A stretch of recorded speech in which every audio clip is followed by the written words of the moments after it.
everyone, welcome back to Sunny Live Show, and thank you so much guys for tuning in. I'm here to update you of what's going to happen on Gomora from the 12th to the 16th of December 2022 on Monday. Zibuko continues to be the thorn in everyone's side. Skara finally learns the truth. The sis will regret lying to Lumka on Tuesday. Sondo appears suddenly in the doorway, then collapses. Skara tells Sbongile that he does not want an abortion.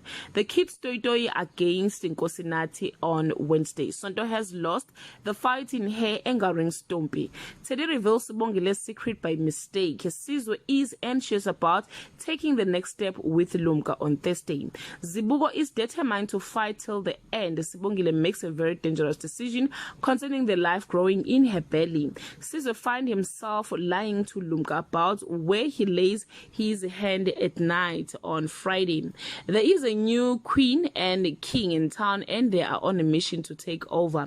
A certain official is arrested for a crime he swears he didn't commit. Sbongile's world is flipped upside down when she wakes up in hospital, and her situation still remains. Well guys, that's all I have for today. You can leave your comment below and share your opinion. Bye. Hello everyone, welcome.